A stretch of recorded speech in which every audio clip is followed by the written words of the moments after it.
We are talking about family business, Rajan, and most of us, we are part of family business. I myself, my father of 4 brothers, and we are 8 cousins. And you mentioned in one of your talks that by the time third generation comes, only 17% of people remain in the family business, and by the time fourth generation comes, only 4%.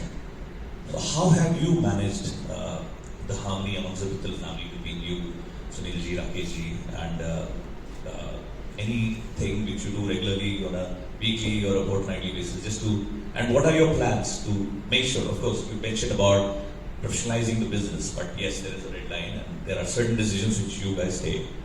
And what can you guide us? How do we take it forward for generations to come?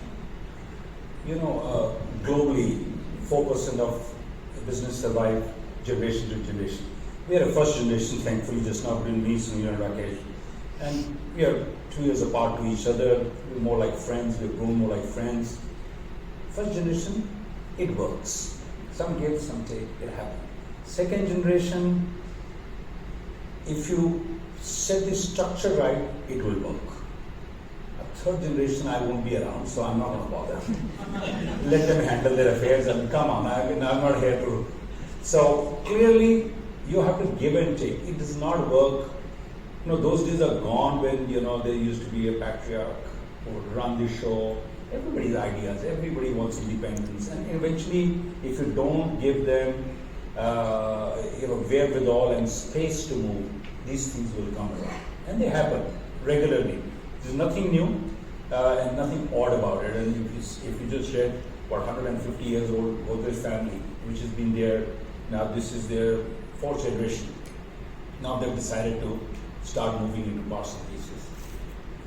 In our case, it's very clear, and also, the applicability of the law, as I call it, is called Moore's law. It really depends when you're an organization that's small or small family which is starting business. At that time, what do you think? यार कुछ पैसा हो ना, ठीक है. Let's create some money. You start with that. सब इकट्ठे रहते हैं. Everybody gets some money, everybody's fine. Then you move to wealth. Some, if it's not well distributed, that he's got a Merc and I've got a Fiat, you have a problem. It's a problem. You have to understand, it is not a problem, but you're putting the seed of problem today, which will germinate to disaster, X many, depending on. And to be honest, as all fingers are not the same, everybody can't have the same capability and ability. Somebody's good in something, somebody's good in something, and that's how the power to combine. That's how you create companies, and that's how you create, things around. Wealth also is well managed. It can work. Then it follows with power. That power struggle starts. भाई देखो इसका तो रोज नाम आता है अखबार में, हमारा तो आता नहीं. हाँ, घर गए, बीवी ने पूछ दिया. You have a situation. I'll be honest here. It happens. Yes, okay, I've seen enough families. I mean, I have enough experience. I know so many people. It happens. The evening talk will start from there, and then he comes in the morning or she comes in the morning, depending on who you are, and start. The power is a struggle which you have to manage, probably the most delicate. If you manage that piece, you stay together. The moment that piece gets a little convoluted, then the last piece of Moore's law is ego. The moment ego comes in, it's over. You're done. Your family business will break. You will have difference of opinion. Management depends on how we all adapt. I'll tell you, between brothers it's easier. Some give and take. One day, you have a bad office day, it's fine. Next generation, because their cousins will come involved, they will come and say, what do you know, uncle? Nothing. I've been in Yale and Harvard and Stanford. You have no idea. What are you doing? You're doing it all wrong. Possible.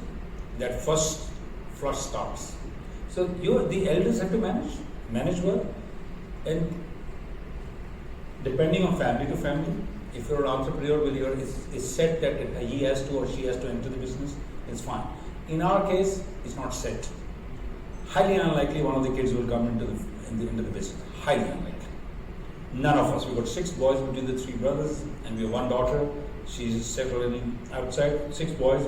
Each one is doing their own. And if somebody were to come and become an Airtel CEO, let me say, 10 years, 15 years down the road, he has to prove himself or herself go through the grind, be professionals, run through the ranks. It's not a given that one day we're going to get up and say, you're nominated. No, it's too valuable. Creation can't be destroyed just because of somebody's rims and fence. That keeps it going. And then if they're on their own, they will manage. If they're together, they should manage. Third generation does get difficult in today's circumstances. But if you can manage the four the facets and let not egos come into the way, that's the only. Otherwise, you will find it's only matter of